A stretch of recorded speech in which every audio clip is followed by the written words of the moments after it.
Malicieux, insondable, adorable. Impossible de vivre avec eux, ou sans eux. Ce sont tous sauf des chiens. Et il arrive souvent qu'on ne comprenne rien à leur comportement bizarre. Les chats font toutes sortes de choses étranges et drôles. Ils veulent juste s'amuser. Se pourrait-il que nos charmants compagnons soient en fait des prédateurs très bien déguisés? Il a des griffes pour s'emparer des proies. Vous voulez savoir ce qui se passe dans la tête de Minet? Regardez, et vous le saurez.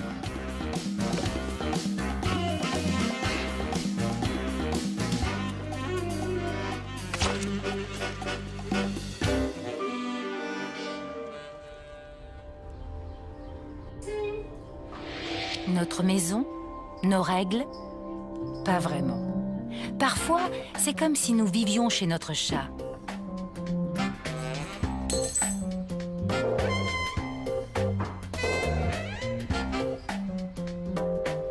On dirait qu'ils nous connaissent bien mieux que nous ne les connaissons.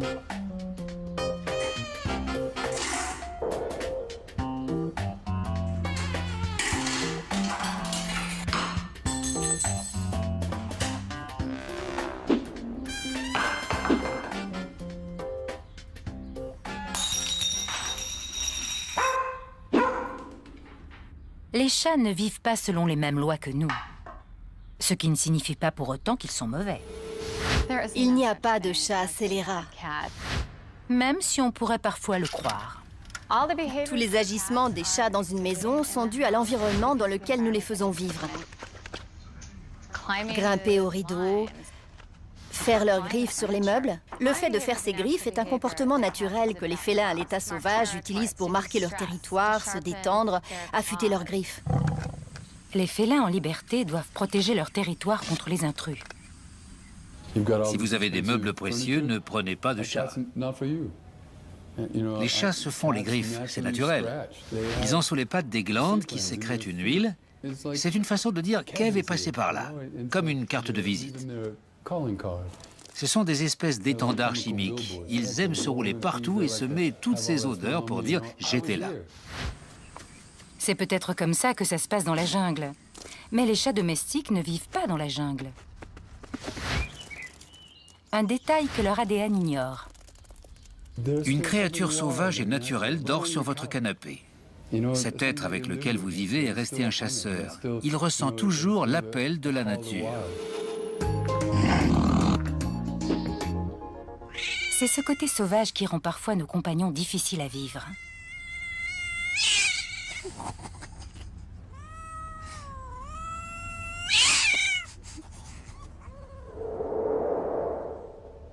Lily est une chatte asociale qui attaque ses proches, tout comme les inconnus. La spécialiste Michelle Nagelschneider est là pour l'aider. Coucou, ma jolie. Elle est inquiète. Tout va bien. Ses babines indiquent qu'elle est inquiète. Voilà la queue qui s'y met. Ce n'est pas une situation confortable pour elle. Pour une comportementaliste, les mouvements de queue de Lily en disent long. Les ancêtres de Lily se servaient de leur queue pour envoyer des avertissements. « Attention, je vais craquer !» Tout va bien. Tout va bien, Lily. Calme-toi. Elle est en mode peur. Du coup, elle dirige son agression contre vous. Elle essaie de vous griffer et de vous mordre. Elle cherche la sécurité, c'est un instinct de survie. Elle n'est pas méchante. Son comportement est tout à fait normal pour un chat qui n'a pas été correctement socialisé dans son jeune âge. Il y a beaucoup de chats comme elle. Ils sont juste réactifs, plus sensibles à ce qui les entoure. Ils ont le comportement typique d'un félin sauvage. Les chats envoient certains signaux pour nous avertir qu'il faut arrêter de les caresser. Ils peuvent cracher. Leurs moustaches partent vers l'avant. Ils se préparent à mordre. Certains chats vont se raidir. Tous ces signes indiquent que les caresses ont assez duré. Que se passe-t-il si vous arrêtez de la caresser? Ce grognement est un signal qu'ils adressent aux autres chats. pour leur dire « laissez-moi tranquille ». Si vous arrêtez de la caresser, elle devrait arrêter de grogner. Arrête de la toucher. Tu vas bien? Oh, elle se sauve. À partir du moment où ils ont peur, il n'est pas évident de les calmer. Les chats n'utilisent pas le langage des humains. Alors pour comprendre ce qui se passe dans leur tête, nous devons apprendre à déchiffrer les signaux. Allez, hey, ça va.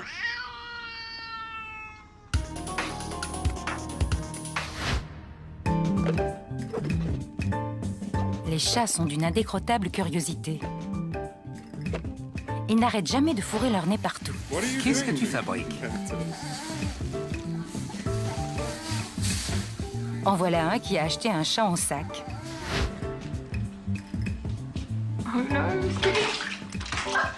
Parfois, il se jette à l'eau quand elle est chaude. Et aussi quand elle est froide. Ce qui peut sembler étrange pour un animal qui déteste être mouillé.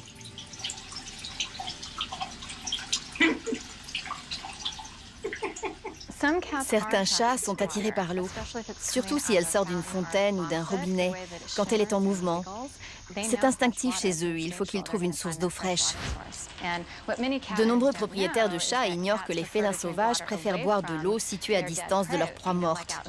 Dans une maison, leur nourriture représente leur proie morte, et elle pourrait contaminer leur source d'eau avec des bactéries.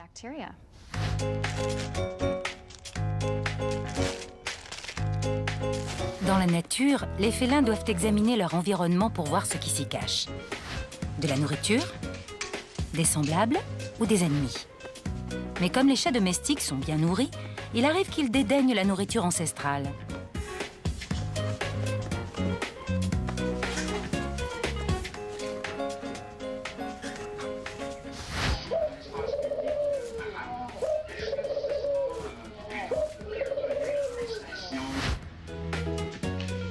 Tous leurs comportements ne sont pas instinctifs.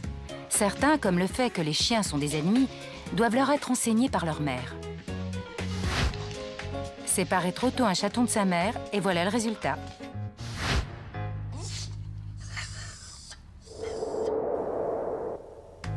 Izzy, un chat sibérien, est une mère aguerrie.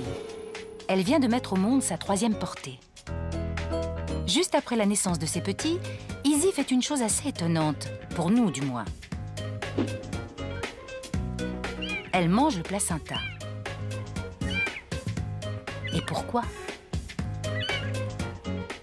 Quand les chats domestiques mettent bas dans une maison, elles mangent le placenta, tout comme les félins sauvages. C'est un instinct de survie. L'odeur du placenta pourrait attirer un prédateur qui viendrait dévorer les petits.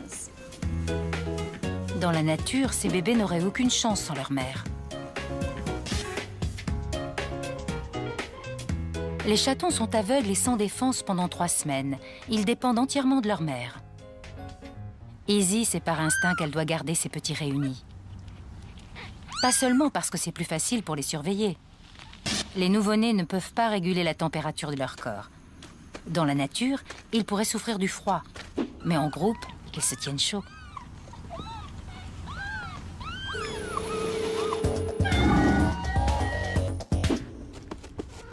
Cinq semaines plus tard, les petites boules de poils endormies sont devenues d'adorables chatons espiègles.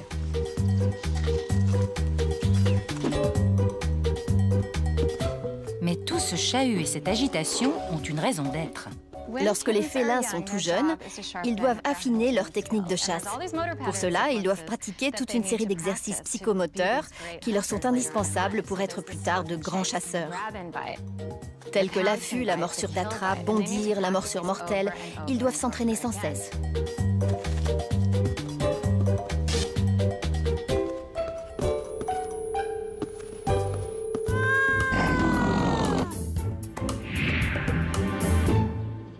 Tout comme les lions, tigres et léopards, les chats domestiques sont carnivores. Et même si de nos jours leur nourriture sort essentiellement d'une boîte, ils sont dotés de ces mêmes aptitudes qui ont placé leurs cousins au sommet de la chaîne alimentaire.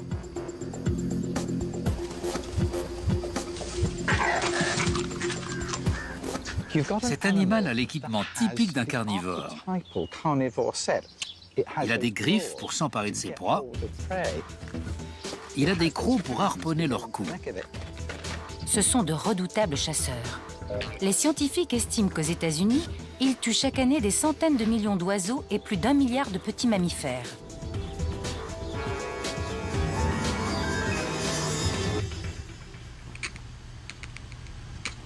Et même s'ils n'ont pas la possibilité d'aller à la chasse, ils en ont toujours les réflexes. Quand un chat assis devant une fenêtre voit un oiseau dehors qu'il ne peut pas attraper, sa mâchoire a un réflexe de morsure. Pour lui, cet oiseau est déjà dans sa bouche. Il peut en sentir le goût. C'est pourquoi il se met automatiquement à mordre. Les chats domestiques n'ont peut-être plus besoin de tuer pour survivre, mais leur amour de la chasse n'en a pas pour autant disparu. Chez le chat, l'instinct de chasseur est le plus puissant de tous. Un chat peut être en train de manger un oiseau. S'il y en a 4 autres qui volent autour de lui, la plupart du temps, il va tout arrêter pour aller les tuer avant de revenir manger le premier. Certains chats vont essayer d'attraper tout ce qui bouge. Insectes, mulots et même les objets inanimés. Mais la capture n'est pas toujours la fin de l'histoire. Sparky! Ma chérie, tu joues avec une souris morte. Sparky, la tueuse de souris. Les chats jouent avec leur nourriture. On pourrait appeler ça jouer au chat et à la souris. Mais ce n'est pas un jeu. Même pour un chasseur exceptionnel, la chasse est toujours un risque. Sa proie pourrait bien le mordre ou le piquer avant de mourir. C'est pourquoi les chats jouent souvent avec leur proie, afin de l'épuiser pour ne la tuer que lorsqu'elle est totalement sans défense. C'est beaucoup plus sûr.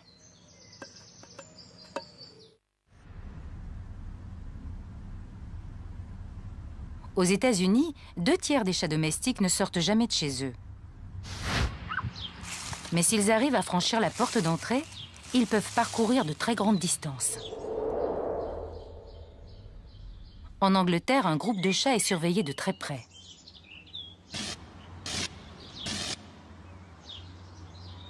Nous voulons découvrir où ils vont lorsqu'ils sont en liberté et ce qu'ils font quand ils y sont.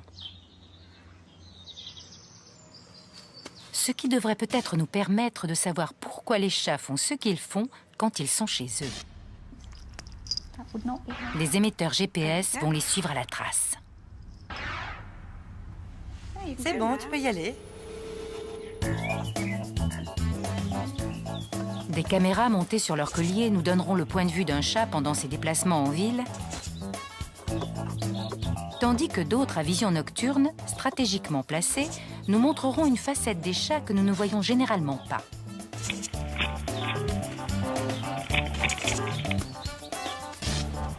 Nos premiers participants sont Bootsy le balourd et sa sœur Jinxie la dégourdie. La chatière est installée depuis quelque temps et Jinxie la franchit toujours allègrement. Bootsy, lui, est moins emballé.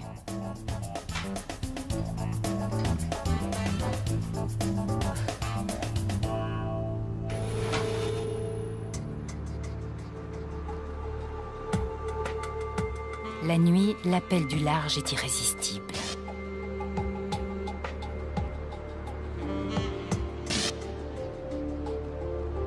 Tout comme leurs cousins sauvages, les chats sont équipés pour être des chasseurs nocturnes. Et même s'ils n'ont pas faim, c'est une seconde nature chez eux.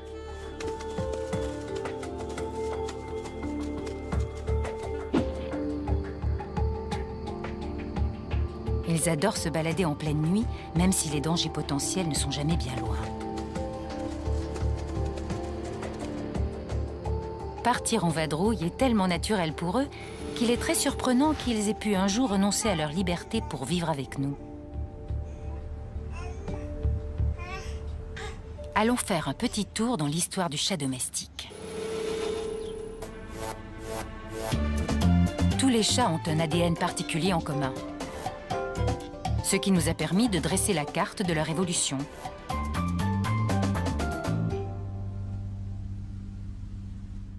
L'ancêtre du chat domestique peut être identifié à l'aide de marqueurs génétiques.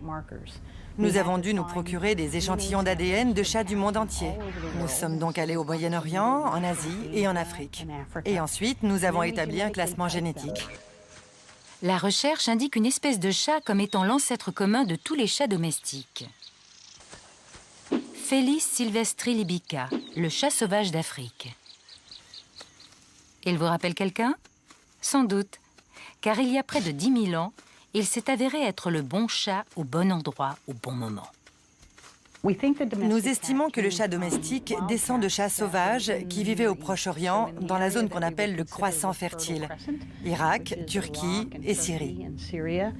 Nous pensons qu'ils ont été domestiqués à cet endroit-là parce que c'est là que les êtres humains ont commencé à devenir des fermiers. En devenant des fermiers, nous avons entreposé du grain. Qui dit grain, dit souris. Qui dit souris, dit chat. De là, il ne restait plus qu'un bond à faire pour sauter sur les genoux d'un homme bienveillant. La domestication du chat est très différente de celle de la plupart des autres espèces domestiques. Ils se sont pratiquement domestiqués tout seuls. Je pense que ce sont les chats qui nous ont dressés à devenir leurs gardiens.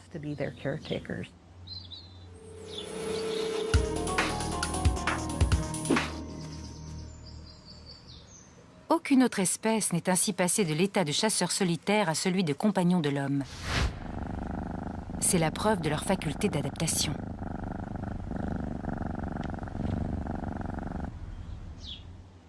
Cet animal est un véritable chasseur, mais il peut aussi se nourrir d'ordures. Il nous tolère complètement et tolère aussi notre habitat et tous les bruits qui vont avec. Et voilà, additionnez ces 3 aptitudes et vous avez des champions. En bref, il semble apprécier notre compagnie. On sous-estime le niveau de sociabilité des chats entre eux. Un élément de leur psychisme a concordé avec un élément du nôtre. Et c'est comme ça que le lien s'est créé.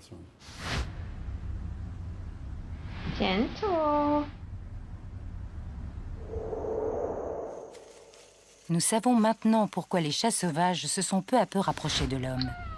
Et nous savons aussi comment ils se sont adaptés à un environnement et à un rôle très différent de ceux pour lesquels la nature les avait conçus. Quant à ce qu'ils nous apportent et les raisons pour lesquelles ils nous attirent autant, c'est une autre histoire.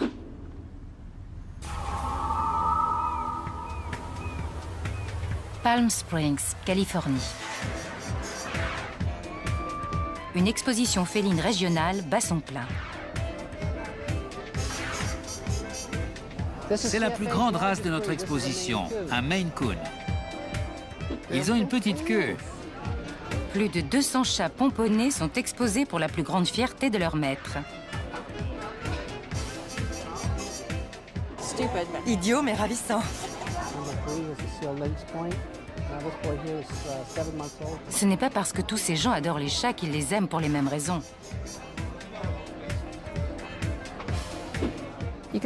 On peut voir les rayures sur sa queue et sur sa tête. Il est tout rayé. Certains sont séduits par leur lien de parenté avec des créatures beaucoup plus dangereuses. Quand on regarde des tigres ou des lions et un chat domestique, on voit bien qu'ils se ressemblent. Ça m'impressionne qu'ils soient cousins avec ces splendides félins sauvages. C'est une race qui existe à poil long et à poil ras. Celui-ci est à poil long. D'autres aiment les chats qui n'ont pas l'air d'être ce qu'ils sont. Ma race préférée, c'est le Maine Coon. Je les aime parce qu'ils sont comme des chiens. Ce sont des chiens déguisés en chats. Il doit y avoir une fermeture éclair quelque part par là. Où est-elle? D'autres encore sont attirés par leur esprit plutôt que par leur physique. Enfant, je n'ai jamais pu avoir de chat. J'ai eu un chien, une tortue, mais mes parents n'aimaient pas les chats. J'en ai eu un par hasard et je suis tombée amoureuse de son intelligence. C'est mon second champion à poil long de la journée. Et il y a bien sûr l'indéniable sensualité des chats. Ils dorment avec vous, ils veulent toujours être avec vous. Ils vous font du bien. Ils adorent les humains. Dès que je rentre dans le salon et m'assieds sur le canapé, ils sautent sur moi. Nous consacrons beaucoup de temps et d'argent pour leur petite personne. Et parfois, ils nous le rendent d'une drôle de façon.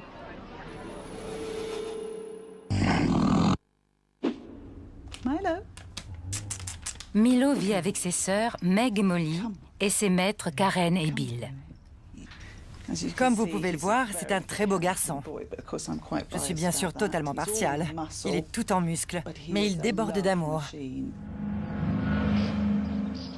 Milo déborde tellement d'amour qu'il inonde sa famille de cadeaux. Il a la drôle de manie de rapporter ses trésors à la maison.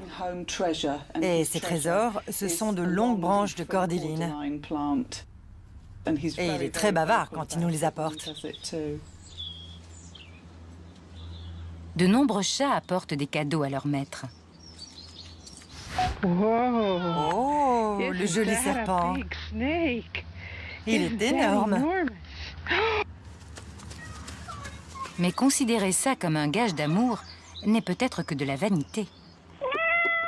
C'est très simple, il n'y a rien de magique là-dedans. Votre chat vous rapporte un rat, il rapporte juste de la nourriture chez lui. Il veut s'assurer que vous puissiez survivre. Tous les félins en liberté rapportent de la nourriture à leur famille. «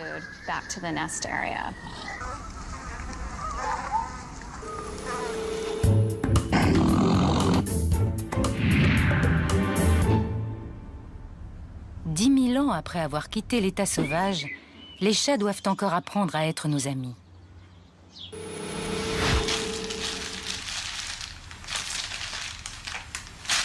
Et ils doivent apprendre jeunes. S'ils ne créent pas de lien avec nous étant chatons, ils ne le feront sans doute jamais. La socialisation chez le chat doit se faire entre 2 et 7 semaines. C'est une phase très importante. S'ils ne sont pas assez touchés, si on ne les prend pas au moins 10 fois par jour, ils auront des problèmes de comportement et finiront dans des refuges parce qu'ils n'auront pas été correctement socialisés étant chatons. Il appelle sa maman. Tu l'entends? Mais si les liens précoces sont la clé d'une relation satisfaisante entre les chats et les humains, ça ne signifie pas forcément qu'ils nous aiment pour ce que nous sommes. C'est en fait une relation d'un tout autre genre qui induit le comportement que nous prenons pour de l'affection. Pourquoi est-il assis sur vos genoux? Parce qu'il se comporte comme un chaton. La seule fois de sa vie où il a reçu autant de chaleur de la part d'une autre créature, c'est quand il était avec sa mère. Il est assis là comme un petit chaton et il sent la chaleur qui se dégage. Et puis, il y a le fameux pétrissage, qui déconcerte beaucoup de propriétaires de chats. Ça aussi, c'est un souvenir de sa vie de chaton. Chaque fois qu'un chat vous fait ça, il se comporte avec vous comme si vous étiez sa mère. Ce qu'il répète, c'est le geste qu'il faisait avec ses pattes en tétant pour provoquer un afflux de lait. Mais qu'en est-il des caresses? Ils ont l'air d'adorer ça. Et pourtant, les chattes ne peuvent pas les caresser. Pour nous, c'est une caresse. Mais pour le chat, c'est la langue de sa mère. La proportion entre notre main et son corps de chat adulte est la même que celle qu'il y a entre son corps de chaton et la langue de sa mère. Et ces ronronnements, c'est forcément de l'amour, non? Le ronronnement nous en apprend énormément sur le chat. C'est un phénomène très spécifique. Le ronronnement est propre au chaton. Ce n'est que par réflexe qu'il se produit à l'âge adulte. Ils doivent être capables d'émettre un son pour leur mère et vice-versa. Ce son ne doit être entendu par personne et surtout pas par les mauvais éléments qui pourraient s'en prendre à eux. Le ronronnement est la meilleure chose au monde pour garder les chatons et leur mère ensemble, tranquillement. Notre attitude vis-à-vis du chat tend à faire ressurgir le chaton chez le chat. Nous tentons d'infantiliser le chat.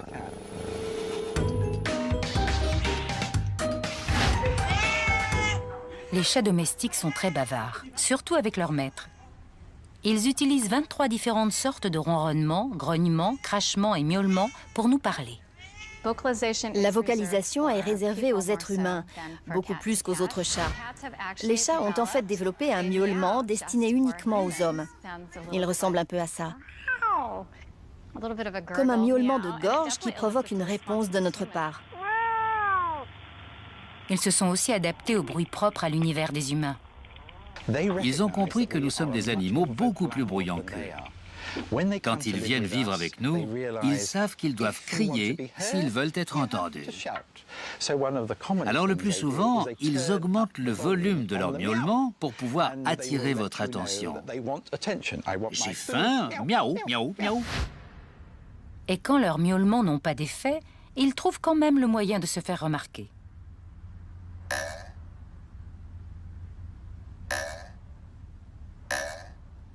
Quand j'étais enfant, je regardais mes chiens et je leur disais « J'aimerais tellement que vous puissiez me parler. J'aimerais pouvoir comprendre vos pensées. » Avec les Siamois, on sait très bien à quoi ils pensent. Samuel? Quoi? Qu'est-ce qu'il y a? Il se produit une communication mutuelle quand un chat en approche un autre. La première chose qu'il fait pour lui dire salut, oui, je peux m'approcher un peu plus près, c'est de lever la queue. Nous faisons la même chose instinctivement. Quand nous voulons nous approcher d'un chat, nous lui tendons la main pour lui dire salut. Mais du point de vue du chat, il voit une chose verticale de la même façon qu'il voit une queue à la verticale. Même à des niveaux aussi minimes que ça et sans le savoir, nous adoptons les mêmes attitudes de reconnaissance que les chats. Il est important d'apprendre à déchiffrer le langage corporel d'un félin. C'est même essentiel parfois. Je connais ses comportements, les signaux qu'elle envoie. Tout compte, les mouvements des yeux, des oreilles, de sa queue. Lexi est le produit du marché des animaux. Un jeune homme l'a acheté en se disant que ça serait sympa d'avoir un bébé tigre. Il l'a ramené chez lui a fait enlever les griffes en pensant que c'était plus sûr. Malheureusement, à l'adolescence, ces petites bêtes commencent à devenir un peu turbulentes. Et il a commencé à s'angoisser et a décidé qu'il ne voulait plus avoir de tigre. Alors on a pris Lexi. Terry Werner s'occupe d'un refuge de félins sauvages. Lions, pumas, lynx et léopards. Les chats domestiques et les félins sauvages ont des comportements très similaires. Je dis souvent aux gens, avoir un chat à la maison, c'est comme avoir un mini-tigre. Les enjeux sont peut-être un peu plus risqués avec un tigre de 270 kg, mais les principes de base sont les mêmes. Ils adorent jouer avec des balles, des boîtes en carton, toutes ces choses-là. Mais là où votre chat joue avec des objets qu'il griffe, ces gars-là détruisent tout. Ils chassent. Ils se pourchassent l'un l'autre. Ils pourchassent leur proie. Si votre chat vous mord, ça fait un peu mal. Vous avez une égratignure. Au pire, on vous fait quelques points. Si c'est eux qui vous mordent, vous y laissez la main ou même la vie. Alors, au lieu d'essayer de comprendre ce que font nos animaux de compagnie, nous ferions peut-être mieux de fermer les yeux et de penser qu'ils sont partis s'encanailler.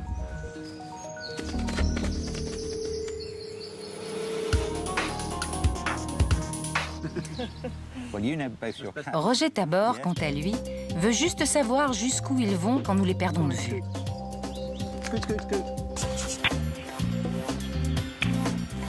Et voilà la réponse.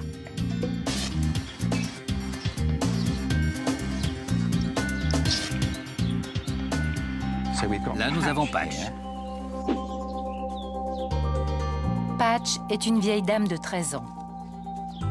Ce qui ne veut pas dire qu'elle soit casanière. Ses maîtres ignorent tout de son jardin secret. Elle fait peut-être partie d'un orchestre de jazz comme les Aristochats, qui sait? Elle a le comportement classique d'une chatte. Les chattes typiques ont leur jardin et un peu de celui des voisins. La plupart des chats préfèrent aller faire leurs besoins dans les jardins avoisinants plutôt que dans le leur.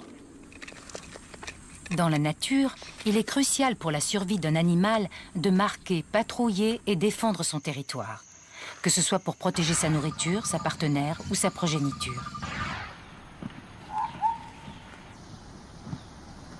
Il est difficile d'imaginer que ça puisse être aussi primordial pour une chatte qui dispose du vivre et du couvert.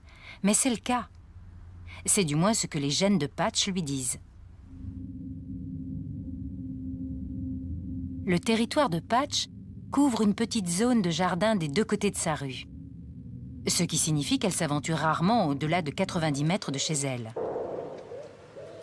Cracher, griffer et se frotter sont autant de façons de dire à d'éventuels rivaux « ce fief est le mien ».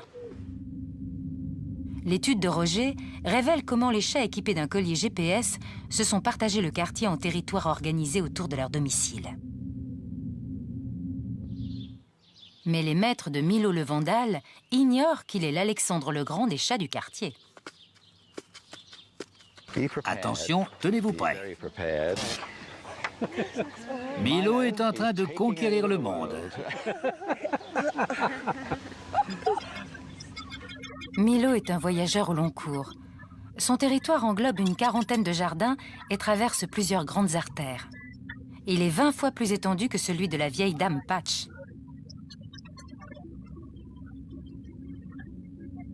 Si le domaine de Milo est aussi vaste, et comparé à celui de n'importe quel chat domestique, il est immense, c'est parce qu'il est stressé. Il n'est pas stressé d'un point de vue psychologique, mais démographique. C'est une réaction au nombre de chats. Il atténue son stress en ayant un domaine plus grand. Il veut être seul. Je veux être seul, absolument. C'est une façon de dire « je vais prendre le large pendant un moment ».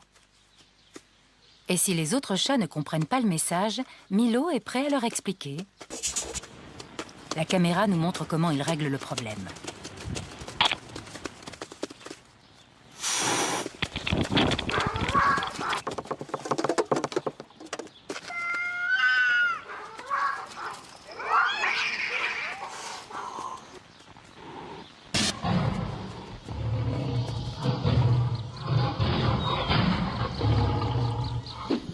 Dans la nature, les félins mâles s'accouplent avec le plus grand nombre de femelles possible.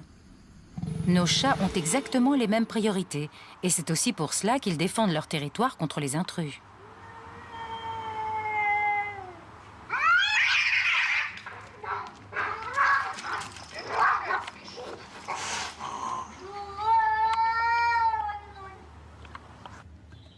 Mais quelle que soit la taille du royaume d'un chat, son château est la maison de ses maîtres, et il doit en chasser les indésirables.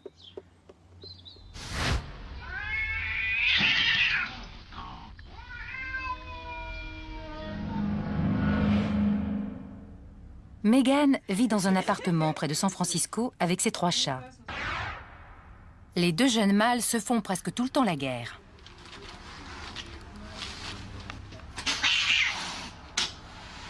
Tout comme les adolescents, ils essaient constamment de défendre leur position et de montrer à l'autre qui est le chef.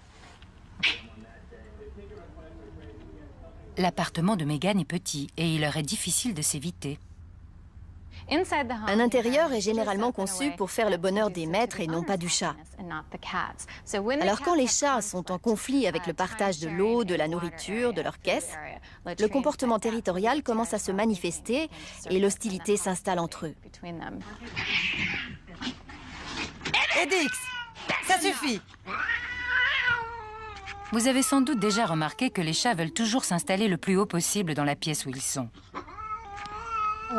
Quand un chat est posté en hauteur, plus haut que les autres chats, il affirme son autorité. Il peut sauter et attaquer les autres. Il voit une plus grande étendue du territoire. Tout ça signifie « je suis le chat dominant, je peux regarder de haut mes sous-fifres ». Tout comme dans les guerres entre humains, les 2 côtés veulent contrôler le territoire le plus élevé. Et ce qui vaut pour les chats domestiques vaut aussi pour les chats errants.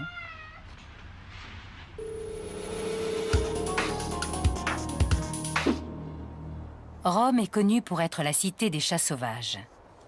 On estime qu'il y en a près de 300 000. Une colonie s'est installée dans les monuments anciens de la ville. Les sommets des murs y sont très convoités. Convoités et disputés. Les chats férods sont uniques. Sans être véritablement sauvages, ils ne sont plus vraiment domestiques. Ils survivent à la marge de la société des humains.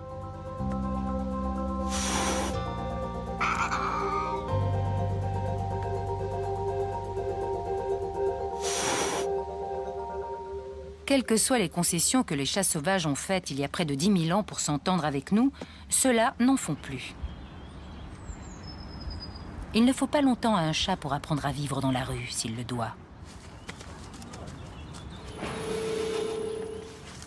Après le passage de Katrina, nous sommes allés récupérer les chats dans les rues.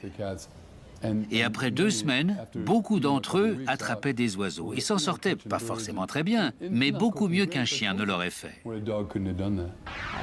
Un chat domestique, comme celui que vous avez chez vous, peut très facilement retrouver sa nature sauvage. En l'espace d'une génération, il peut devenir un chat féral et s'en tirer très bien tout seul. C'est ce qu'il y a d'unique chez le chat. Les ancêtres de ces chats féraux étaient peut-être des animaux de compagnie qui se sont retrouvés à la rue. Quelques générations plus tard, leurs descendants ont un mode de vie qui n'appartient qu'à eux. En les observant, on peut avoir une idée de la façon dont les choses devaient se passer il y a plusieurs millénaires, quand les premiers chats sauvages ont commencé à rôder près des campements humains. Quel que soit l'endroit où les chats domestiques vivent en communauté, ils adoptent une identité de groupe et une hiérarchie, tout comme les lions. Il est important d'avoir la même odeur que le reste de la bande. La toilette n'est pas qu'une question de propreté. Elle permet de transmettre l'odeur aux autres. Il en va de même pour les chats. Les chats se lèchent entre eux. C'est comme ça qu'ils créent des liens, mais ça crée aussi une odeur commune au groupe. L'odeur est primordiale pour les chats. S'ils ont tous la même odeur, ils ont le sentiment d'appartenir à un groupe. Ils se sentent intégrés et entourés d'amis. Alors, quand votre chat se met à vous lécher, ça ne signifie pas forcément que vous avez besoin de prendre un bain. C'est peut-être sa façon de vous dire qu'il vous considère comme un membre de sa famille.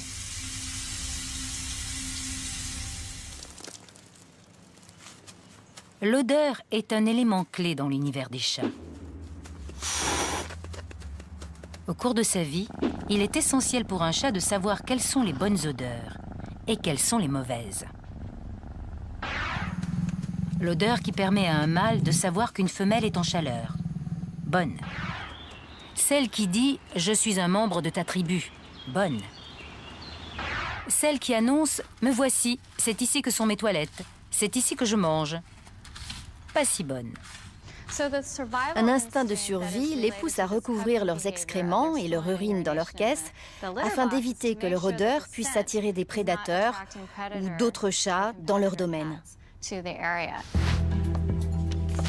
Il en va de même avec la nourriture. Les chats ne laissent généralement rien dans leur assiette. Mais quand il y a des restes, ils font tout pour en dissimuler l'odeur.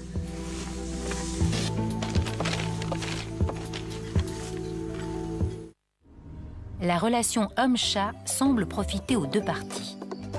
Nous avons la compagnie d'un splendide animal. Ils ont la sécurité, le gîte et le couvert. Mais c'est nous qui en établissons les règles. Un chat errant est très différent d'un chat persan, choyé et dorloté qui vit dans un appartement au 13e étage avec ses maîtres. Ses pattes n'ont peut-être jamais touché le pavé, il n'est jamais sorti de sa vie. Quand nous gardons des chats en captivité dans nos maisons, ils n'ont pas toujours la possibilité d'exprimer leur vraie nature. Si vous demandiez à un chat quelle serait sa journée idéale, il ne vous dirait pas que c'est celle qu'il vit avec vous. Il fait des concessions.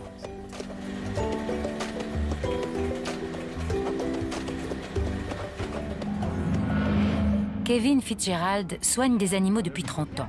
Et même dans ce court laps de temps, il a vu les choses changer. On voit maintenant que les chats vivent plus vieux quand ils sont bien nourris et bien soignés. C'est devenu une médecine qui tient compte de l'âge. Avant, on s'occupait essentiellement des chatons, de les castrer, de les stériliser et de les vacciner. Mais maintenant, on commence à s'occuper de problèmes liés à la vieillesse, diabète, cataracte, arthrite, maladie cardiaque, insuffisance rénale. Je ne vais pas te faire de mal. Tu vas t'asseoir sur mes genoux et te calmer pendant que je vais écouter ton cœur. Frank est un patient régulier. Il a un problème cardiaque et doit être traité avec précaution. Le moindre stress pourrait lui être fatal. Il est un peu tendu. Le problème avec les chats, c'est qu'ils détestent le cabinet du vétérinaire. C'est un endroit bizarre. Il a un peu maigri. C'est toujours bon de perdre du poids. Oui. Le problème avec les chats, c'est qu'on a transformé une race de chasseurs bondissants en gros fainéants.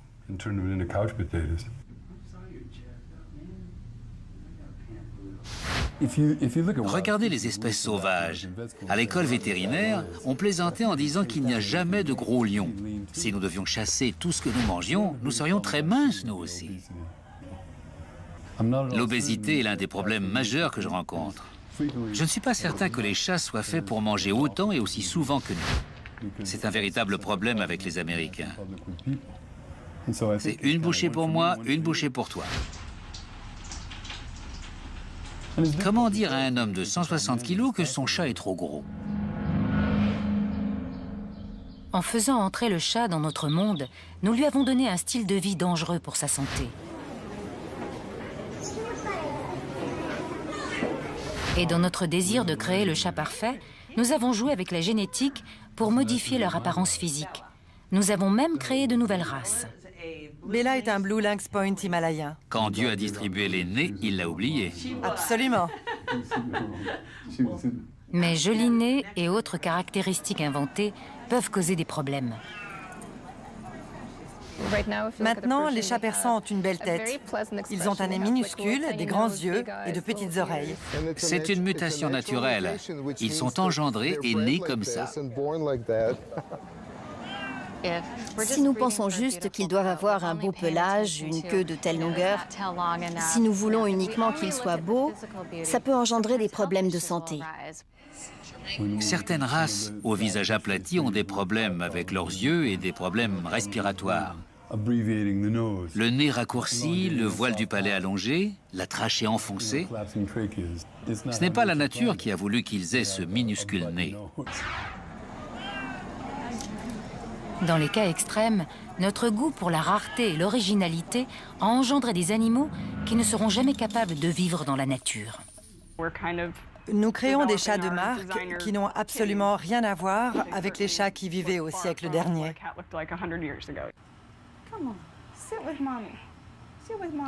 April Hargin élève le plus étrange de tous les chats domestiques, le bambino sans poils et à pattes courtes. Ça peut sembler un peu extrême pour certaines personnes que des chats aient des gènes différents et présentent des mutations. April se consacre à ces drôles de chats depuis qu'elle a eu son premier bambino. Elle était vraiment adorable pendant sa grossesse. À cause de ses petites pattes, pendant les 2 dernières semaines, son ventre traînait par terre. Alors je lui mettais un pull parce que je ne voulais pas que son ventre touche le carrelage froid. Parfois, pour obtenir ces races qui ont des caractéristiques physiques très extrêmes, il faut faire des croisements très orientés et très sélectifs. Mais il y a aussi le risque de bloquer, sans le vouloir, des gènes nuisibles dans le processus. April comprend les problèmes que pose ce genre d'élevage. Nos mâles sont des bambinos. Ils ont le gène des pattes courtes. Mais nos femelles sont des sphinx ordinaires. Elles ont le gène des pattes longues. On agit ainsi parce que le gène des pattes courtes des bambinos est un gène dominant et ça peut être mortel pour les petits. Alors on préfère ne pas faire ça. Cet élevage méticuleux fait du bambino un must en matière d'animal de compagnie. Je ne pense pas que ces chats pourraient survivre dans la nature. Ils sont trop fragiles et n'ont pas la moindre notion du danger. Et comme ils n'ont pas de poils, ils ne pourraient ni avoir chaud la nuit, ni se rafraîchir en cas de température élevée. Ce ne serait pas une bonne chose pour eux. Les nouvelles races, telles que le bambino, sont totalement dépendantes de nous. Ces animaux seraient incapables d'attraper leur repas si leur vie en dépendait. C'est la faculté qu'ont les chats de s'adapter à notre mode de vie qui en fait de si bons compagnons. Pourquoi le chat prospère si bien? Parce qu'il peut manger dans une assiette. Regardez-les, ils ont des griffes et des crocs. Ils devraient chasser. Mais c'est parce qu'ils sont capables de s'adapter qu'ils survivent. Ils ont passé les 10 derniers millénaires à nos côtés sans sacrifier leur vraie nature. Ce qui fait qu'un chat est un chat, c'est le lion qui est en lui. Un chat peut s'en sortir seul. Mon chihuahua serait perdu et se ferait très vite dévorer. Mais ces petites bêtes sont toujours ce pour quoi elles ont été conçues. Être des chats.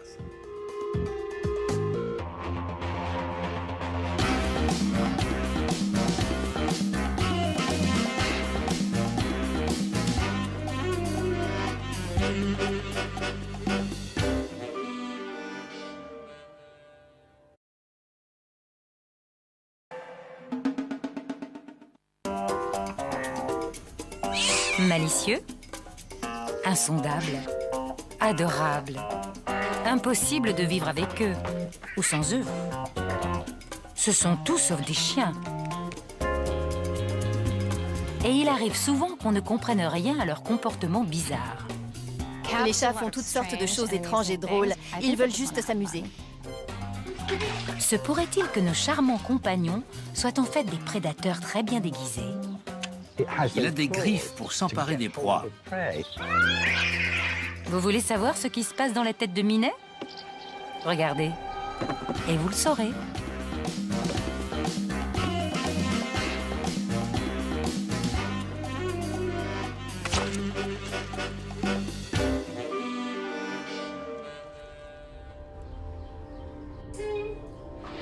Notre maison, nos règles, pas vraiment. Parfois, c'est comme si nous vivions chez notre chat.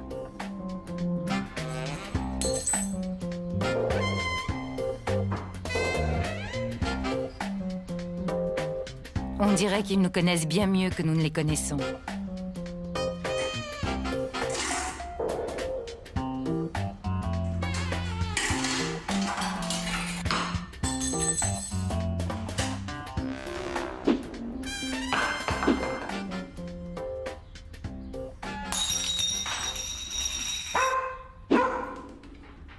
Les chats ne vivent pas selon les mêmes lois que nous, ce qui ne signifie pas pour autant qu'ils sont mauvais.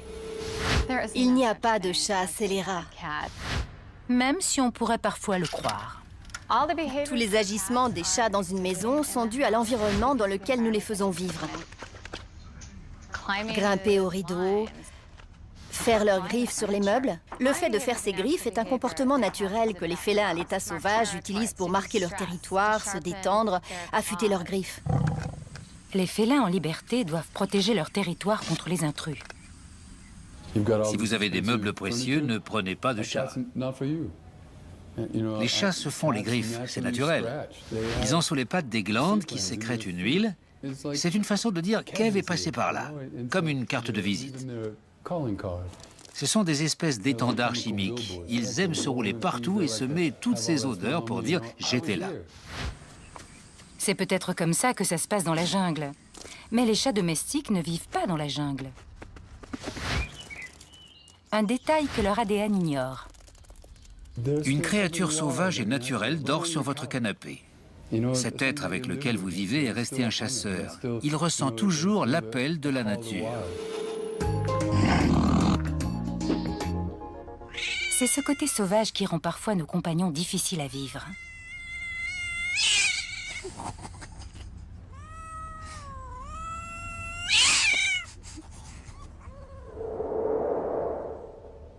Lily est une chatte asociale qui attaque ses proches, tout comme les inconnus. La spécialiste Michelle Nagelschneider est là pour l'aider. Coucou, ma jolie. Elle est inquiète. Tout va bien. Ses babines indiquent qu'elle est inquiète. Voilà la queue qui s'y met. Ce n'est pas une situation confortable pour elle. Pour une comportementaliste, les mouvements de queue de Lily en disent long. Les ancêtres de Lily se servaient de leur queue pour envoyer des avertissements. « Attention, je vais craquer !»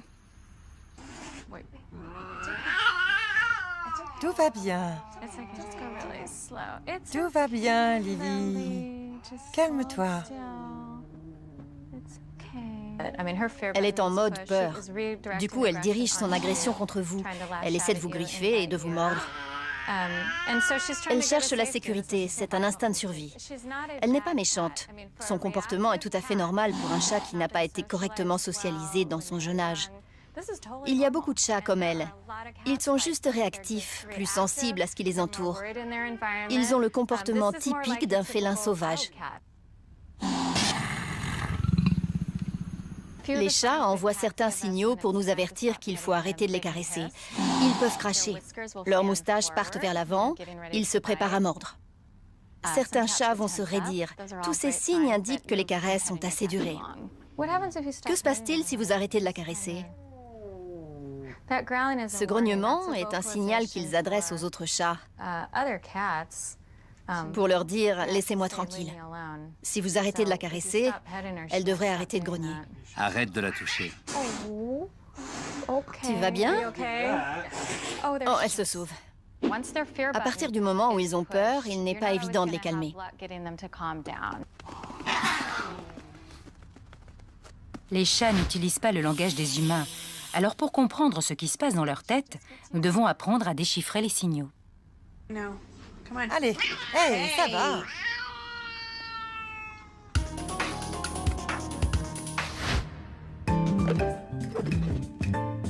Les chats sont d'une indécrottable curiosité. Ils n'arrêtent jamais de fourrer leur nez partout. Qu'est-ce que tu fabriques? En voilà un qui a acheté un chat en sac.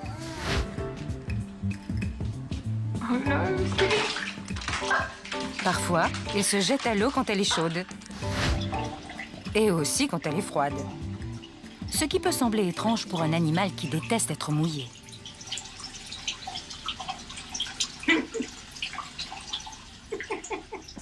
Certains chats sont attirés par l'eau, surtout si elle sort d'une fontaine ou d'un robinet, quand elle est en mouvement. C'est instinctif chez eux, il faut qu'ils trouvent une source d'eau fraîche. De nombreux propriétaires de chats ignorent que les félins sauvages préfèrent boire de l'eau située à distance de leur proie morte.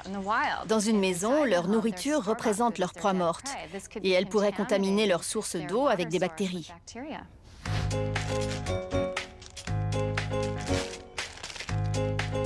Dans la nature, les félins doivent examiner leur environnement pour voir ce qui s'y cache. De la nourriture, des semblables ou des ennemis. Mais comme les chats domestiques sont bien nourris, il arrive qu'ils dédaignent la nourriture ancestrale.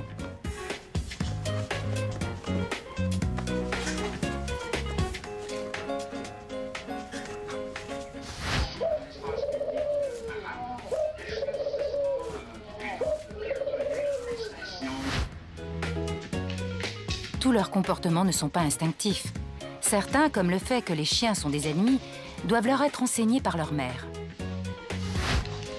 Séparer trop tôt un chaton de sa mère, et voilà le résultat.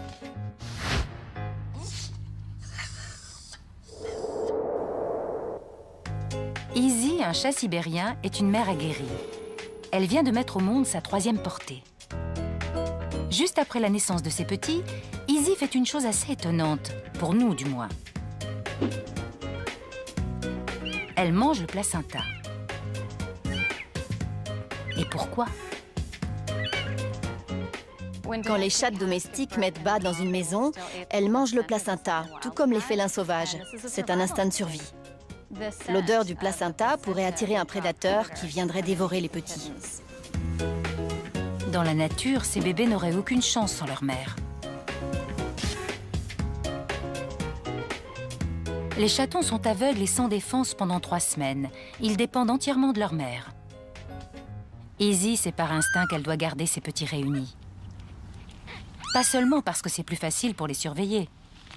Les nouveau-nés ne peuvent pas réguler la température de leur corps. Dans la nature, ils pourraient souffrir du froid. Mais en groupe, ils se tiennent chaud.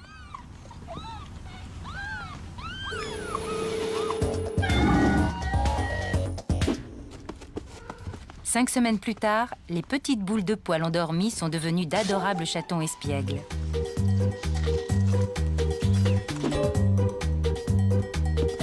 Mais tout ce chahut et cette agitation ont une raison d'être. Lorsque les félins sont tout jeunes, ils doivent affiner leur technique de chasse.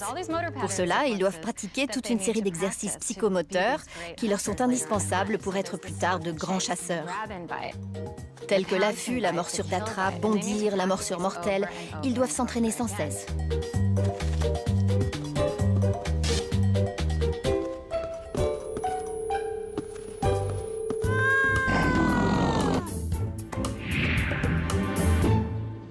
Tout comme les lions, tigres et léopards, les chats domestiques sont carnivores.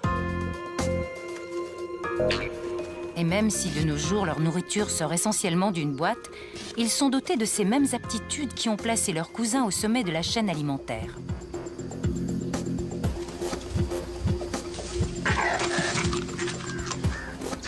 Cet animal a l'équipement typique d'un carnivore. Il a des griffes pour s'emparer de ses proies. Il a des crocs pour harponner leur cou. Ce sont de redoutables chasseurs. Les scientifiques estiment qu'aux États-Unis, ils tuent chaque année des centaines de millions d'oiseaux et plus d'1 milliard de petits mammifères.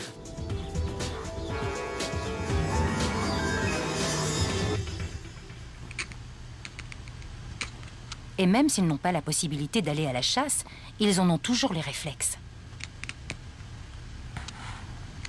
Quand un chat assis devant une fenêtre voit un oiseau dehors qu'il ne peut pas attraper, sa mâchoire a un réflexe de morsure. Pour lui, cet oiseau est déjà dans sa bouche. Il peut en sentir le goût. C'est pourquoi il se met automatiquement à mordre. Les chats domestiques n'ont peut-être plus besoin de tuer pour survivre, mais leur amour de la chasse n'en a pas pour autant disparu. Chez le chat, l'instinct de chasseur est le plus puissant de tous. Un chat peut être en train de manger un oiseau. S'il y en a 4 autres qui volent autour de lui, la plupart du temps, il va tout arrêter pour aller les tuer avant de revenir manger le premier. Certains chats vont essayer d'attraper tout ce qui bouge. Insectes, mulots et même les objets inanimés. Mais la capture n'est pas toujours la fin de l'histoire. Sparky! Ma chérie, tu joues avec une souris morte. Sparky, la tueuse de souris. Les chats jouent avec leur nourriture. On pourrait appeler ça jouer au chat et à la souris. Mais ce n'est pas un jeu. Même pour un chasseur exceptionnel, la chasse est toujours un risque. Sa proie pourrait bien le mordre ou le piquer avant de mourir. C'est pourquoi les chats jouent souvent avec leur proie, afin de l'épuiser pour ne la tuer que lorsqu'elle est totalement sans défense. C'est beaucoup plus sûr.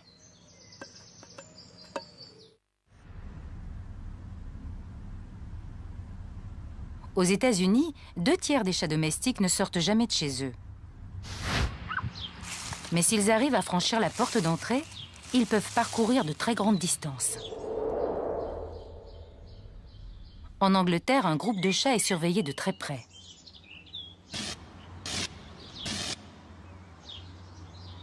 Nous voulons découvrir où ils vont lorsqu'ils sont en liberté et ce qu'ils font quand ils y sont. Ce qui devrait peut-être nous permettre de savoir pourquoi les chats font ce qu'ils font quand ils sont chez eux. Les émetteurs GPS vont les suivre à la trace. C'est bon, tu peux y aller. Des caméras montées sur leur collier nous donneront le point de vue d'un chat pendant ses déplacements en ville, tandis que d'autres à vision nocturne, stratégiquement placées, nous montreront une facette des chats que nous ne voyons généralement pas.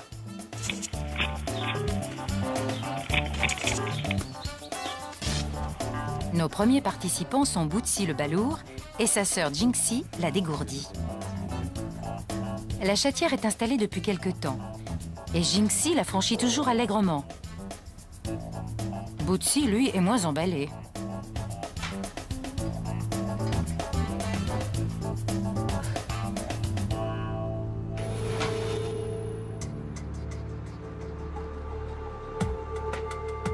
La nuit, l'appel du large est irrésistible.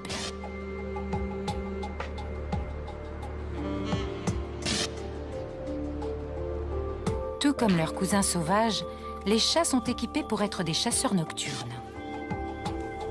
Et même s'ils n'ont pas faim, c'est une seconde nature chez eux.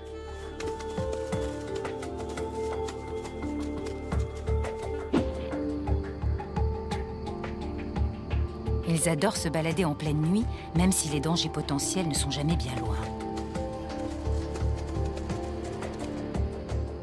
Partir en vadrouille est tellement naturel pour eux qu'il est très surprenant qu'ils aient pu un jour renoncer à leur liberté pour vivre avec nous. Allons faire un petit tour dans l'histoire du chat domestique. Tous les chats ont un ADN particulier en commun, ce qui nous a permis de dresser la carte de leur évolution.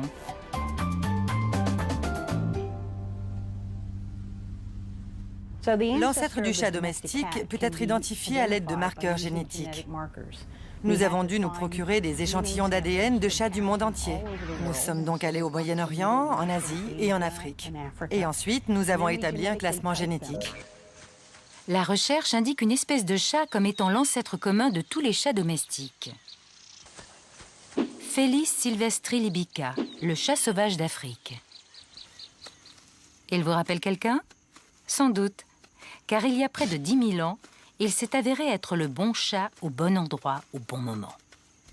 Nous estimons que le chat domestique descend de chats sauvages qui vivaient au Proche-Orient, dans la zone qu'on appelle le Croissant fertile, Irak, Turquie et Syrie. Nous pensons qu'ils ont été domestiqués à cet endroit-là parce que c'est là que les êtres humains ont commencé à devenir des fermiers. En devenant des fermiers, nous avons entreposé du grain. Qui dit grain, dit souris. Qui dit souris, dit chat. De là, il ne restait plus qu'un bond à faire pour sauter sur les genoux d'un homme bienveillant. La domestication du chat est très différente de celle de la plupart des autres espèces domestiques. Ils se sont pratiquement domestiqués tout seuls. Je pense que ce sont les chats qui nous ont dressés à devenir leurs gardiens.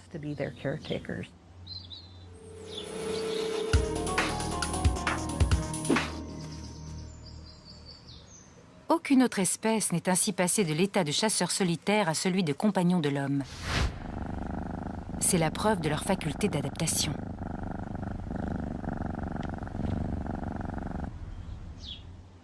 Cet animal est un véritable chasseur, mais il peut aussi se nourrir d'ordures. Il nous tolère complètement et tolère aussi notre habitat et tous les bruits qui vont avec. Et voilà, additionnez ces 3 aptitudes et vous avez des champions. En bref, il semble apprécier notre compagnie. On sous-estime le niveau de sociabilité des chats entre eux. Un élément de leur psychisme a concordé avec un élément du nôtre. Et c'est comme ça que le lien s'est créé.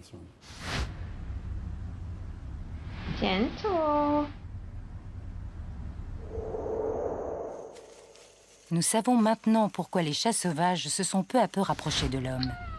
Et nous savons aussi comment ils se sont adaptés à un environnement et à un rôle très différent de ceux pour lesquels la nature les avait conçus. Quant à ceux qu'ils nous apportent et les raisons pour lesquelles ils nous attirent autant, c'est une autre histoire.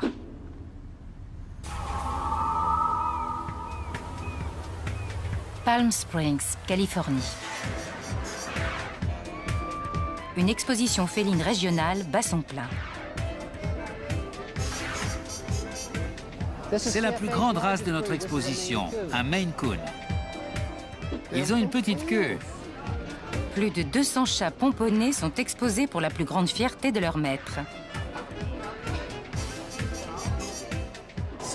Idiot mais ravissant.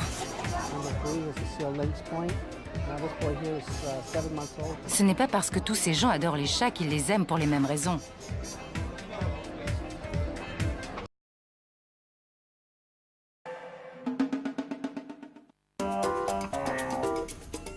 Malicieux, insondable, adorable, impossible de vivre avec eux ou sans eux. Ce sont tout sauf des chiens. Et il arrive souvent qu'on ne comprenne rien à leur comportement bizarre. Les chats font toutes sortes de choses étranges et drôles. Ils veulent juste s'amuser. Se pourrait-il que nos charmants compagnons soient en fait des prédateurs très bien déguisés? Il a des griffes pour s'emparer des proies. Vous voulez savoir ce qui se passe dans la tête de Minet? Regardez, et vous le saurez.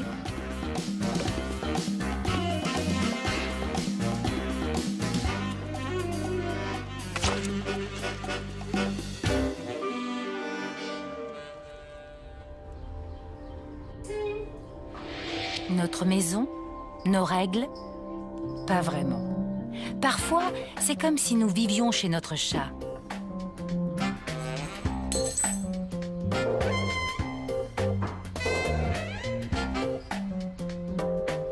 On dirait qu'ils nous connaissent bien mieux que nous ne les connaissons.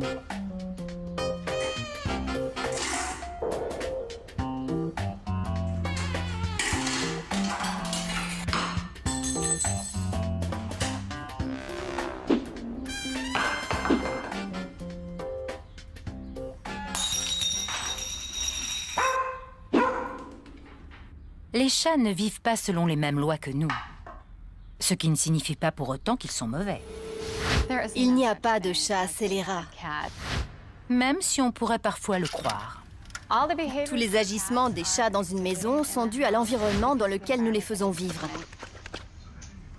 Grimper aux rideaux, faire leurs griffes sur les meubles. Le fait de faire ces griffes est un comportement naturel que les félins à l'état sauvage utilisent pour marquer leur territoire, se détendre, affûter leurs griffes. Les félins en liberté doivent protéger leur territoire contre les intrus. Si vous avez des meubles précieux, ne prenez pas de chat. Les chats se font les griffes, c'est naturel. Ils ont sous les pattes des glandes qui sécrètent une huile. C'est une façon de dire qu'Ève est passée par là, comme une carte de visite. Ce sont des espèces d'étendards chimiques. Ils aiment se rouler partout et semer toutes ces odeurs pour dire « j'étais là ». C'est peut-être comme ça que ça se passe dans la jungle. Mais les chats domestiques ne vivent pas dans la jungle. Un détail que leur ADN ignore. Une créature sauvage et naturelle dort sur votre canapé. Cet être avec lequel vous vivez est resté un chasseur. Il ressent toujours l'appel de la nature. C'est ce côté sauvage qui rend parfois nos compagnons difficiles à vivre.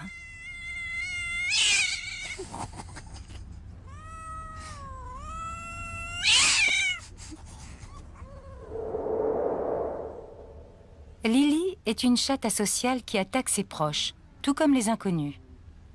La spécialiste Michelle Nagelschneider est là pour l'aider. Coucou, ma jolie. Elle est inquiète. Tout va bien. Ses babines indiquent qu'elle est inquiète. Voilà la queue qui s'y met. Ce n'est pas une situation confortable pour elle. Pour une comportementaliste, les mouvements de queue de Lily en disent long. Les ancêtres de Lily se servaient de leur queue pour envoyer des avertissements. « Attention, je vais craquer !» Tout va bien. Tout va bien, Lily. Calme-toi. Elle est en mode peur. Du coup, elle dirige son agression contre vous. Elle essaie de vous griffer et de vous mordre. Elle cherche la sécurité, c'est un instinct de survie. Elle n'est pas méchante. Son comportement est tout à fait normal pour un chat qui n'a pas été correctement socialisé dans son jeune âge. Il y a beaucoup de chats comme elle. Ils sont juste réactifs, plus sensibles à ce qui les entoure. Ils ont le comportement typique d'un félin sauvage. Les chats envoient certains signaux pour nous avertir qu'il faut arrêter de les caresser. Ils peuvent cracher. Leurs moustaches partent vers l'avant. Ils se préparent à mordre. Certains chats vont se raidir. Tous ces signes indiquent que les caresses ont assez duré. Que se passe-t-il si vous arrêtez de la caresser? Ce grognement est un signal qu'ils adressent aux autres chats pour leur dire « laissez-moi tranquille ». Si vous arrêtez de la caresser, elle devrait arrêter de grogner. Arrête de la toucher. Tu vas bien? Oh, elle se sauve. À partir du moment où ils ont peur, il n'est pas évident de les calmer. Les chats n'utilisent pas le langage des humains. Alors pour comprendre ce qui se passe dans leur tête, nous devons apprendre à déchiffrer les signaux. Allez, hey, ça va.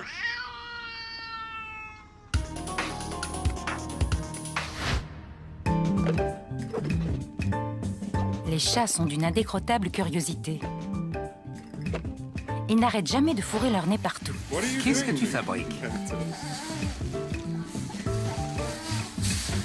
En voilà un qui a acheté un chat en sac.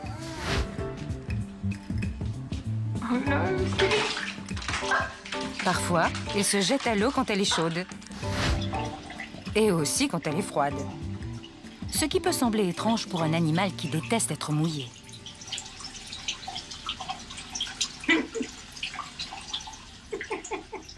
Certains chats sont attirés par l'eau, surtout si elle sort d'une fontaine ou d'un robinet, quand elle est en mouvement. C'est instinctif chez eux, il faut qu'ils trouvent une source d'eau fraîche. De nombreux propriétaires de chats ignorent que les félins sauvages préfèrent boire de l'eau située à distance de leur proie morte. Dans une maison, leur nourriture représente leur proie morte, et elle pourrait contaminer leur source d'eau avec des bactéries.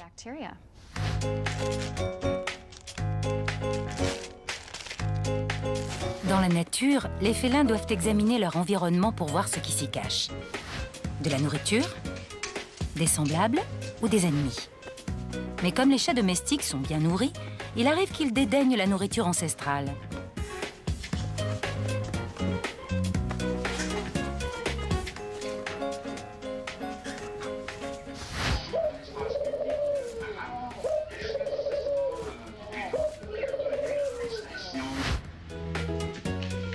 Tous leurs comportements ne sont pas instinctifs. Certains, comme le fait que les chiens sont des ennemis, doivent leur être enseignés par leur mère. Séparer trop tôt un chaton de sa mère, et voilà le résultat.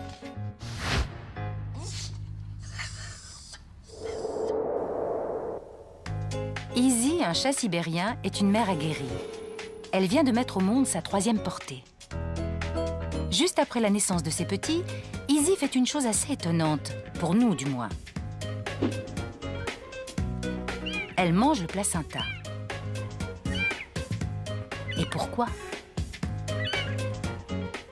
Quand les chats domestiques mettent bas dans une maison, elles mangent le placenta, tout comme les félins sauvages.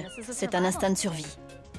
L'odeur du placenta pourrait attirer un prédateur qui viendrait dévorer les petits. Dans la nature, ces bébés n'auraient aucune chance sans leur mère. Les chatons sont aveugles et sans défense pendant 3 semaines. Ils dépendent entièrement de leur mère. Izzy sait par instinct qu'elle doit garder ses petits réunis. Pas seulement parce que c'est plus facile pour les surveiller.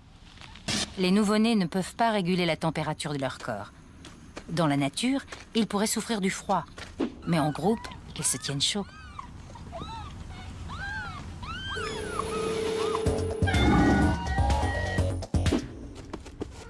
Cinq semaines plus tard, les petites boules de poils endormies sont devenues d'adorables chatons espiègles.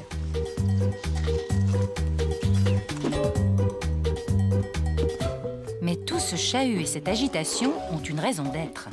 Lorsque les félins sont tout jeunes, ils doivent affiner leur technique de chasse. Pour cela, ils doivent pratiquer toute une série d'exercices psychomoteurs qui leur sont indispensables pour être plus tard de grands chasseurs. Tels que l'affût, la morsure d'attrape, bondir, la morsure mortelle, ils doivent s'entraîner sans cesse.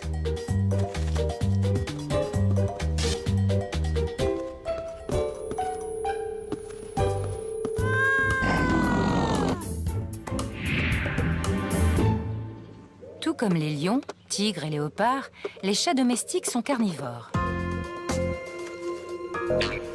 Et même si de nos jours leur nourriture sort essentiellement d'une boîte, ils sont dotés de ces mêmes aptitudes qui ont placé leurs cousins au sommet de la chaîne alimentaire.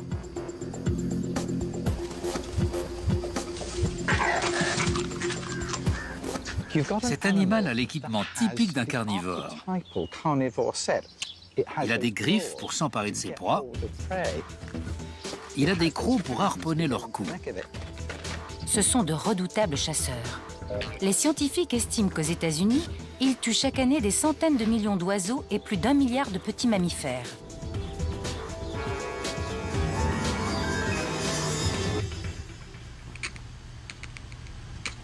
Et même s'ils n'ont pas la possibilité d'aller à la chasse, ils en ont toujours les réflexes. Quand un chat assis devant une fenêtre voit un oiseau dehors qu'il ne peut pas attraper, sa mâchoire a un réflexe de morsure. Pour lui, cet oiseau est déjà dans sa bouche. Il peut en sentir le goût. C'est pourquoi il se met automatiquement à mordre. Les chats domestiques n'ont peut-être plus besoin de tuer pour survivre, mais leur amour de la chasse n'en a pas pour autant disparu. Chez le chat, l'instinct de chasseur est le plus puissant de tous. Un chat peut être en train de manger un oiseau. S'il y en a 4 autres qui volent autour de lui, la plupart du temps, il va tout arrêter pour aller les tuer avant de revenir manger le premier. Certains chats vont essayer d'attraper tout ce qui bouge. Insectes, mulots et même les objets inanimés. Mais la capture n'est pas toujours la fin de l'histoire. Sparky! Ma chérie, tu joues avec une souris morte. Sparky, la tueuse de souris. Les chats jouent avec leur nourriture. On pourrait appeler ça jouer au chat et à la souris. Mais ce n'est pas un jeu. Même pour un chasseur exceptionnel, la chasse est toujours un risque. Sa proie pourrait bien le mordre ou le piquer avant de mourir. C'est pourquoi les chats jouent souvent avec leur proie, afin de l'épuiser pour ne la tuer que lorsqu'elle est totalement sans défense. C'est beaucoup plus sûr.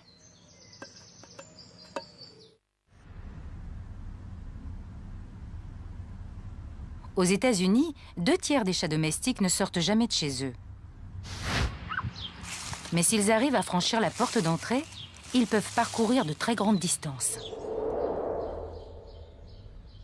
En Angleterre, un groupe de chats est surveillé de très près.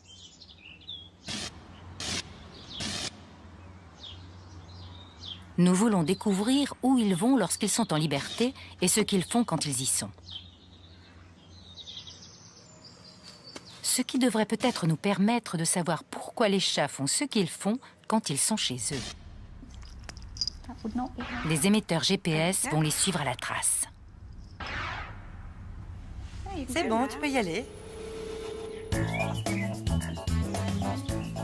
Des caméras montées sur leur collier nous donneront le point de vue d'un chat pendant ses déplacements en ville, tandis que d'autres à vision nocturne, stratégiquement placés, nous montreront une facette des chats que nous ne voyons généralement pas.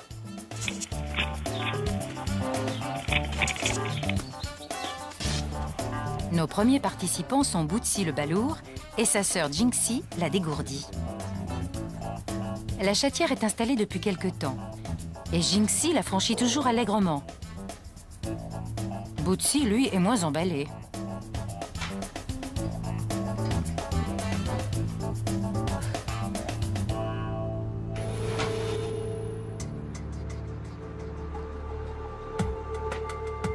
La nuit, l'appel du large est irrésistible.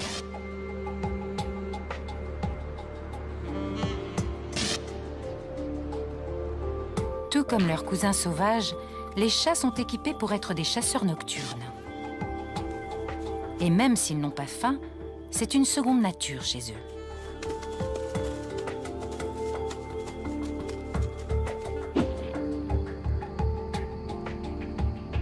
Ils adorent se balader en pleine nuit, même si les dangers potentiels ne sont jamais bien loin. Partir en vadrouille est tellement naturel pour eux qu'il est très surprenant qu'ils aient pu un jour renoncer à leur liberté pour vivre avec nous. Allons faire un petit tour dans l'histoire du chat domestique. Tous les chats ont un ADN particulier en commun, ce qui nous a permis de dresser la carte de leur évolution.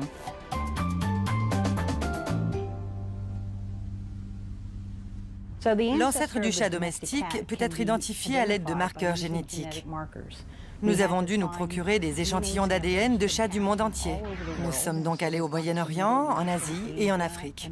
Et ensuite, nous avons établi un classement génétique. La recherche indique une espèce de chat comme étant l'ancêtre commun de tous les chats domestiques. Felis sylvestri libica, le chat sauvage d'Afrique. Il vous rappelle quelqu'un? Sans doute, car il y a près de 10 000 ans, il s'est avéré être le bon chat au bon endroit au bon moment. Nous estimons que le chat domestique descend de chats sauvages qui vivaient au Proche-Orient, dans la zone qu'on appelle le Croissant fertile, Irak, Turquie et Syrie. Nous pensons qu'ils ont été domestiqués à cet endroit-là parce que c'est là que les êtres humains ont commencé à devenir des fermiers. En devenant des fermiers, nous avons entreposé du grain. Qui dit grain, dit souris. Qui dit souris, dit chat. De là, il ne restait plus qu'un bond à faire pour sauter sur les genoux d'un homme bienveillant. La domestication du chat est très différente de celle de la plupart des autres espèces domestiques. Ils se sont pratiquement domestiqués tout seuls. Je pense que ce sont les chats qui nous ont dressés à devenir leurs gardiens.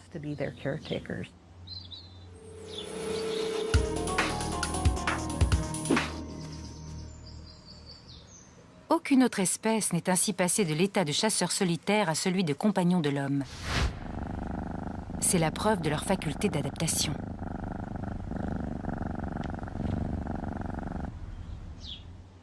Cet animal est un véritable chasseur, mais il peut aussi se nourrir d'ordures. Il nous tolère complètement et tolère aussi notre habitat et tous les bruits qui vont avec. Et voilà, additionnez ces 3 aptitudes et vous avez des champions. En bref, il semble apprécier notre compagnie. On sous-estime le niveau de sociabilité des chats entre eux. Un élément de leur psychisme a concordé avec un élément du nôtre. Et c'est comme ça que le lien s'est créé.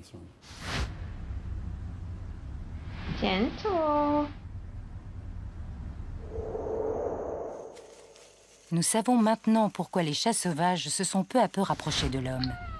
Et nous savons aussi comment ils se sont adaptés à un environnement et à un rôle très différent de ceux pour lesquels la nature les avait conçus. Quant à ceux qu'ils nous apportent et les raisons pour lesquelles ils nous attirent autant, c'est une autre histoire.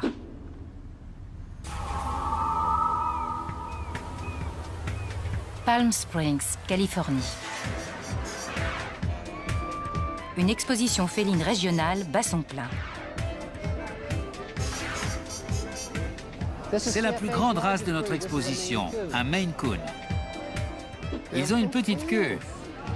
Plus de 200 chats pomponnés sont exposés pour la plus grande fierté de leur maître. Idiot mais ravissant. Ce n'est pas parce que tous ces gens adorent les chats qu'ils les aiment pour les mêmes raisons.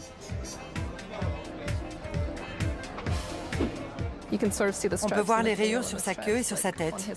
Il est tout rayé.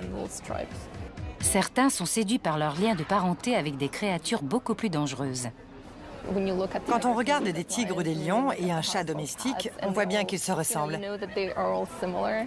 Ça m'impressionne qu'ils soient cousins avec ces splendides félins sauvages.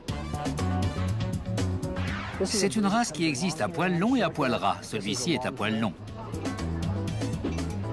D'autres aiment les chats qui n'ont pas l'air d'être ce qu'ils sont. Ma race préférée, c'est le Maine Coon. Je les aime parce qu'ils sont comme des chiens. Ce sont des chiens déguisés en chats. Il doit y avoir une fermeture éclair quelque part par là. Où est-elle?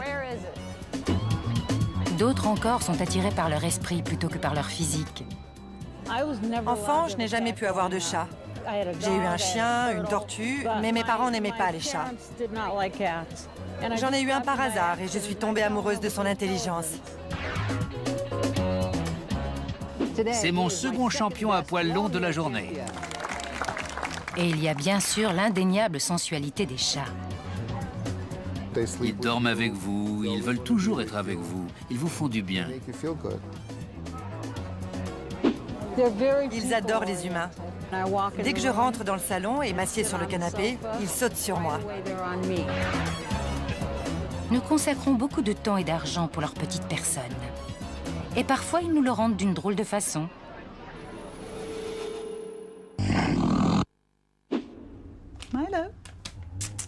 Milo vit avec ses sœurs, Meg et Molly, et ses maîtres, Karen et Bill. Comme vous pouvez le voir, c'est un très beau garçon. Je suis bien sûr totalement partiale. Il est tout en muscles, mais il déborde d'amour. Milo déborde tellement d'amour qu'il inonde sa famille de cadeaux. Il a la drôle de manie de rapporter ses trésors à la maison. Et ces trésors, ce sont de longues branches de cordyline.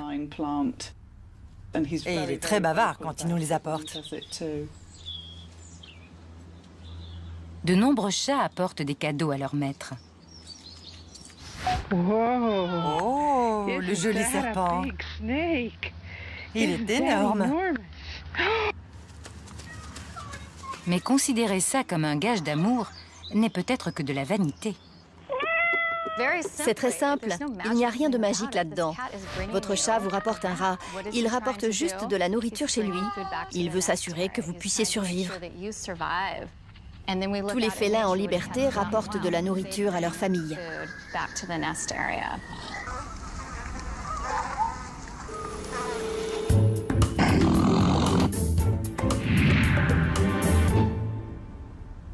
Dix 10 000 ans après avoir quitté l'état sauvage, les chats doivent encore apprendre à être nos amis.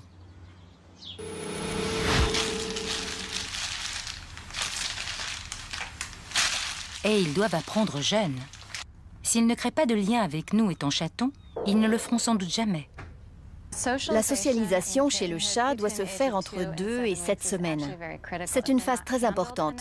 S'ils ne sont pas assez touchés, si on ne les prend pas au moins 10 fois par jour, ils auront des problèmes de comportement et finiront dans des refuges parce qu'ils n'auront pas été correctement socialisés étant chatons. Il appelle sa maman. Tu l'entends?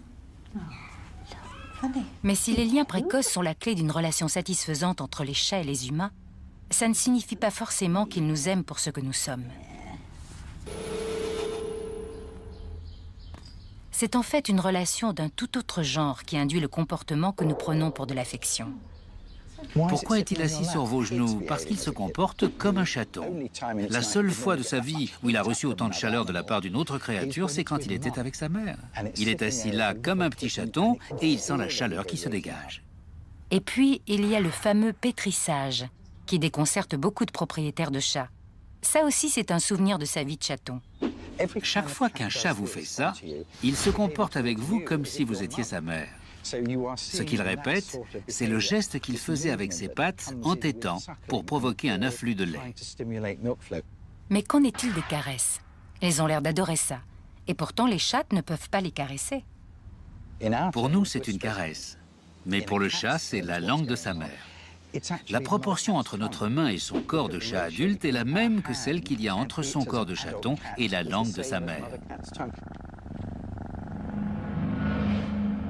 Et ces ronronnements, c'est forcément de l'amour, non? Le ronronnement nous en apprend énormément sur le chat. C'est un phénomène très spécifique. Le ronronnement est propre au chaton. Ce n'est que par réflexe qu'il se produit à l'âge adulte. Ils doivent être capables d'émettre un son pour leur mère et vice-versa.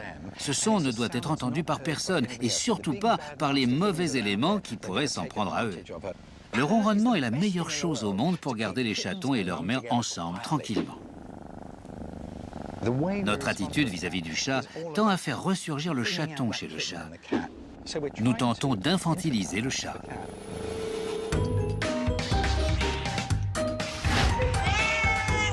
Les chats domestiques sont très bavards, surtout avec leur maître. Ils utilisent 23 différentes sortes de ronronnements, grognements, crachements et miaulements pour nous parler. La vocalisation est réservée aux êtres humains, beaucoup plus qu'aux autres chats. Les chats ont en fait développé un miaulement destiné uniquement aux hommes. Il ressemble un peu à ça. Comme un miaulement de gorge qui provoque une réponse de notre part. Ils se sont aussi adaptés aux bruits propres à l'univers des humains. Ils ont compris que nous sommes des animaux beaucoup plus bruyants qu'eux. Quand ils viennent vivre avec nous, ils savent qu'ils doivent crier s'ils veulent être entendus. Alors le plus souvent, ils augmentent le volume de leur miaulement pour pouvoir attirer votre attention. J'ai faim, miaou, miaou, miaou. Et quand leurs miaulements n'ont pas d'effet, ils trouvent quand même le moyen de se faire remarquer.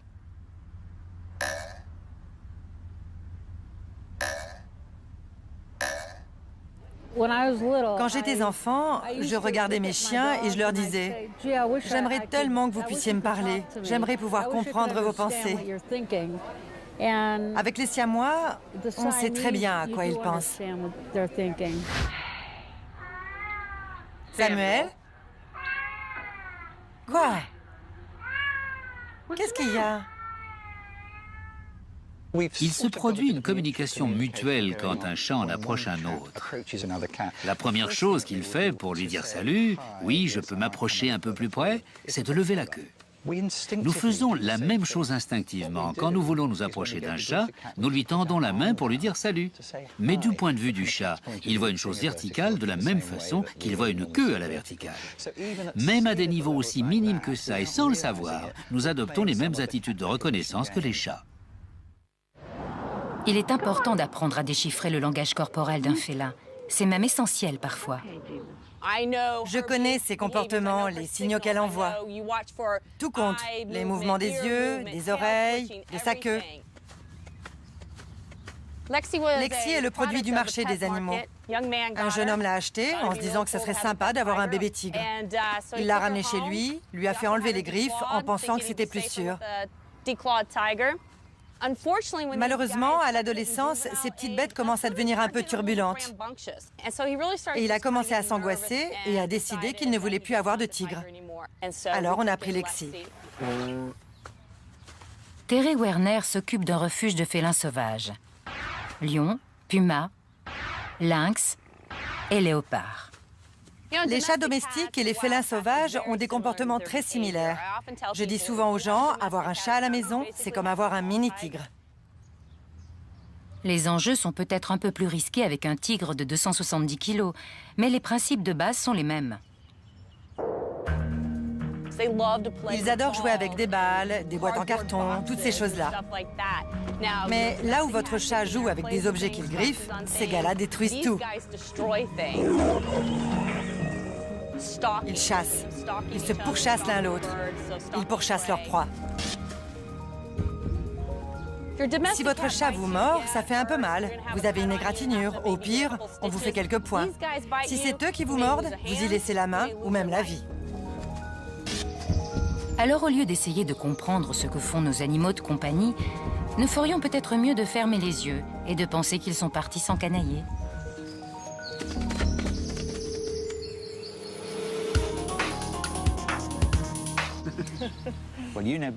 Roger Tabor, quant à lui, veut juste savoir jusqu'où ils vont quand nous les perdons de vue.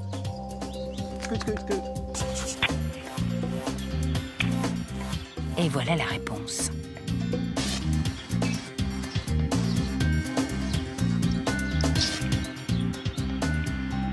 Là, nous avons Patch. Patch est une vieille dame de 13 ans. Ce qui ne veut pas dire qu'elle soit casanière. Ses maîtres ignorent tout de son jardin secret. Elle fait peut-être partie d'un orchestre de jazz comme les Aristochats, qui sait? Elle a le comportement classique d'une chatte. Les chattes typiques ont leur jardin et un peu de celui des voisins. La plupart des chats préfèrent aller faire leurs besoins dans les jardins avoisinants plutôt que dans le leur. Dans la nature, il est crucial pour la survie d'un animal de marquer, patrouiller et défendre son territoire, que ce soit pour protéger sa nourriture, sa partenaire ou sa progéniture. Il est difficile d'imaginer que ça puisse être aussi primordial pour une chatte qui dispose du vivre et du couvert. Mais c'est le cas. C'est du moins ce que les gènes de Patch lui disent. Le territoire de Patch couvre une petite zone de jardin des deux côtés de sa rue. Ce qui signifie qu'elle s'aventure rarement au-delà de 90 mètres de chez elle. Cracher, griffer et se frotter sont autant de façons de dire à d'éventuels rivaux « ce fief est le mien ». L'étude de Roger révèle comment les chats équipés d'un collier GPS se sont partagés le quartier en territoires organisés autour de leur domicile. Mais les maîtres de Milo le Vandal ignorent qu'il est l'Alexandre le Grand des chats du quartier. Attention, tenez-vous prêts. Milo est en train de conquérir le monde. Milo est un voyageur au long cours. Son territoire englobe une quarantaine de jardins.